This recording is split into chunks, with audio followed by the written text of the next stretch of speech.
ప్రభునామంలో మీ అందరికీ వందనాలు తెలియజేస్తూ ఉన్నాం.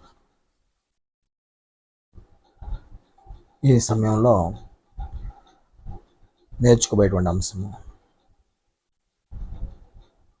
యేసుక్రీస్తు అనేక మంది కుమారులను మహిమలోనికి తెచ్చుట.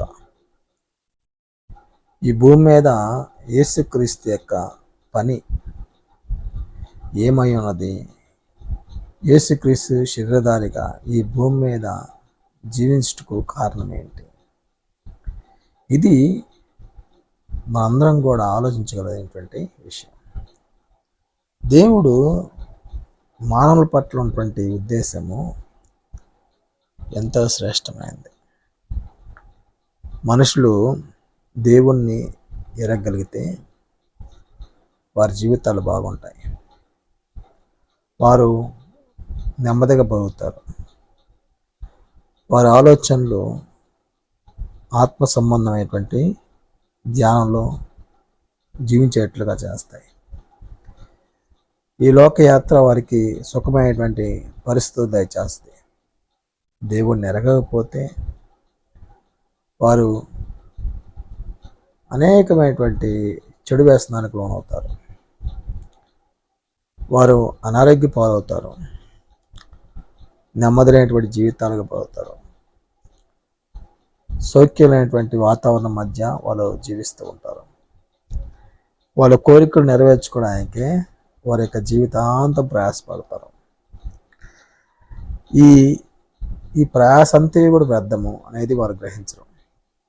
ఎందుకంటే వారు చనిపోయే సమయాన వారు ఏదైతే సాధించారో, ఏదైతే కూడబెట్టారో, ఏదైతే సంపాదించారో అవన్నీ విడిచిపెట్టి వెళ్ళాల్సిందే. అంటే మనిషి ఇదంతా తెలుసు. మానవ జీవితానికి సహజంగా ప్రతి ఒక్కరికి తెలిసే విషయం ఏంటంటే ఇదంతా మనము సంపాదించిన ఏమి తీసుకుపోము,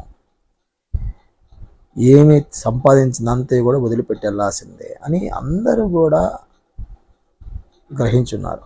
అయితే కొంతమంది ఏం చేస్తున్నారంటే సంపాదించిన దాన్ని అనుభవిస్తున్నారు. సుఖంగా, లగ్జరీగా, హ్యాపీగా, ఇంకా ఉన్నతంగా బతకడానికి ప్రయత్నం చేస్తున్నారు.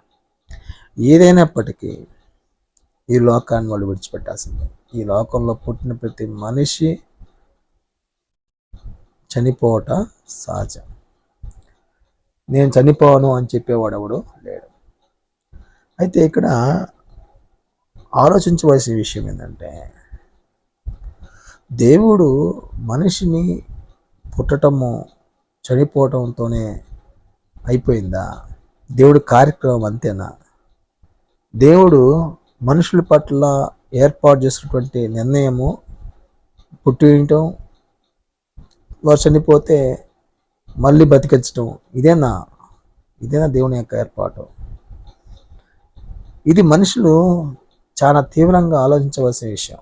దేవుడు ఏదో బలమైనటువంటి ఉద్దేశంతోనే మానవుడిని భూమి మీద జన్మింపజేస్తున్నాడు. వారు భూమి మీద బ్రతుకుతనన్నీ కూడా వారికి ఆనందాన్ని, సౌఖ్యాన్ని, సుఖాన్ని, సంతోషాన్ని అనుగ్రహిస్తూ ఉన్నాడు. అయితే వారి యొక్క మరణము ఈ లోకంలో నుంచి విడిపోవటం. ఈ లోకంతో వారికి సంబంధం లేదు. వారి మరణంతో ఈ లోకం నుంచి వాళ్ళు వెళ్ళిపోతున్నారు అనేది సత్యం. అయితే మనుషులు దీన్ని సరిగా అర్థం చేసుకోకపోవడానికి, సరిగా ఆలోచించలేకపోవడం కారణం ఏంటంటే దేవుని జ్ఞానము వారు అంగీకరించట్లేదు. మానవుల కొరకు దేవుడు శ్రేష్టమైనటువంటి ఆలోచన కలిగి ఉన్నాడు. ఆయన ఏర్పాటు చేసిందంతే కూడా మన కొరకు అయి ఉంది. మానవులు ఈ భూమి మీద బ్రతుకు దినములన్నీ కూడా దేవుని కుమారులుగా బ్రతకాలనేది దేవుని యొక్క ఉద్దేశం. అలా దేవుని కుమారులుగా బ్రతకాలి. దేవుడు ఆశించిన విధంగా, దేవుడు నిర్దేశించినటువంటి క్రమాన్ని వారి యొక్క జీవితాల్లో అలవర్చుకొని బ్రతకడం అనేది దేవుడు కోరుకున్నటువంటి ఆలోచన. ఇటు ఆలోచనను అంగీకరించేటువంటి ప్రజలు ఈ భూమి మీద ఎంతమంది ఉన్నారు అంటే చాలా కొద్ది మంది మాత్రమే. కారణం ఏంటి అంటే మనుషులు శాశ్వతమైనవి ప్రేమించలేరు. ఎందుకంటే శాశ్వతమైనవి కంటికి కనిపించవు. శాశ్వతమైన వాటిని వారు కంటితో చూడలేరు. ఈ భౌతికమైన నేత్రాలతో వాళ్ళు చూడలేరు. అవి మనోనేత్రాలతోనే మనం చూడగలరు. మనోనేత్రాలు వాళ్ళు మూసుకుపోయి ఉన్నాయి. అంటే ఈ లోకంలో మనుషులందరి యొక్క ఎక్కువ మంది ప్రజలు మనోనేత్రాలు మూసివేయబడ్డాయి. కారణం ఏంటంటే సాతాను దేవుని యొక్క మహిమను కనపరచు సువార్తను వాళ్ళకి ప్రకాశింపకున్నట్లు వారి హృదయాలను, వారి మనసులను మూసివేశాడు. అందువల్ల వాళ్ళు మనోనేత్రాలతో చూడలేనటువంటి పరిస్థితి ఉంది. వాళ్ళు భౌతికమైన వాటిని ప్రేమిస్తున్నారు. భౌతికమైన వాటి మీద దృష్టి పెడుతున్నారు. ఈ లోకంలో డబ్బు, బంగారము, వెండి, ఇంకా లగ్జరీగా బ్రతకటము, సుఖవంతమైనటువంటి జీవితాన్ని ఆస్వాదించటము, ఇది మనుషుల యొక్క జీవన యొక్క శైలిగా మారిపోయింది.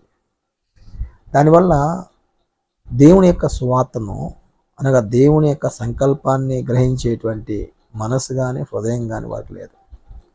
అయితే ఎవరైతే దేవుని సంకల్పాన్ని ఇష్టపడతారో, అంగీకరిస్తారో, వారు దేవుడు కుమారులుగా బ్రతకడానికి దేవుడు పిలుస్తున్నాడు. దేవుడితో వారు ఒప్పందం చేసుకుంటున్నారు. క్రీస్తు యేసునందు బాప్తిసం పొందిన తర్వాత వారు దేవుడితో ఒప్పందాన్ని బట్టి క్రీస్తులో జీవించేటువంటి ఒక అవకాశాన్ని దేవుడు ఇచ్చాడు. ఈ గొప్ప కృప చాలా కొద్ది మంది మాత్రమే అనుభవిస్తున్నారు. ఎందుకంటే చాలామంది ఈ కృపను విసర్జించిన వాళ్ళు ఉన్నారు. ఈ కృపను పోగొట్టుకున్న వాళ్ళు ఉన్నారు. కానీ కొద్దిమంది మాత్రం కృపలో పాలువారై జీవిస్తున్నారు. ఆ కొద్ది మందిలో మనం ఉన్నామా లేమా అనేది మనం ప్రశ్నించుకోవాల్సినటువంటి అవకాశం ఉంది. అంటే దేవుని కృపలో జీవించేటువంటి వారు దేవుని కుమారత్వాన్ని కలిగి ఉన్నవారు.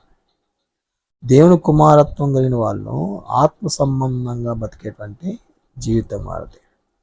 వారు ఈ లోకంలో కష్టమైన, శ్రమైన, ఇబ్బంది అయినా, శోధన అయినా దేవుని కొరకు బ్రతకడానికి వాళ్ళు నిర్ణయం తీసుకున్నారు. వారు తీసుకున్న నిర్ణయాలు దైవికమైనవి. వారు పరలోకంలో ఉన్నటువంటి స్వాస్థ్యం కొరకు వారి జీవితాలని స్థిరంగా కొనసాగిస్తున్నారు. దాని విషయంలో మోషే మనకి ఒక మాదిరి. మోషే రాజకుమార్తె యొక్క కుమారుడుగా పెరిగినప్పటికీ ఎన్నో ఉన్నతమైనటువంటి ఆస్తి, భోగభాగ్యాలు, సిరి సంపదలు, ఎంతో ఉన్నతమైనటువంటి పరిస్థితుల మధ్య జీవించేటువంటి ఆ స్థితిని వదిలిపెట్టేసి దేవుని ప్రజలతో శ్రమ అనుభవించడానికి కలగబో బహుమానమందు దృష్టించి స్థిరబుద్ధి గలవాడై దేవుని భయభక్తి కలిగి జీవించేటువంటి పరిస్థితి మనం చూస్తున్నాం. ఒక ఉన్నతమైనటువంటి నాయకుడిగా ఇశ్రాయేల్ నడిపించిన వ్యక్తిగా మనం చూస్తూ ఉన్నాం. కారణం ఏంటి? అతను ఈ భౌతికమైన వాటిని చూడలేదు. ఈ భౌతికమైన వాటి మీద దృష్టి పెట్టలేదు. శాశ్వతమైనటువంటి జీవాన్ని, శాశ్వతమైనటువంటి బహుమానాన్ని, శాశ్వతమైనటువంటి దేవుణ్ణి చూస్తూ ఈ భూమి మీద యాత్ర కొనసాగించాడు. ఒక మంచి నాయకుడిగా ఇశ్రాయేల్ని నడిపించే వ్యక్తిగా మనం చూస్తూ ఉన్నాం.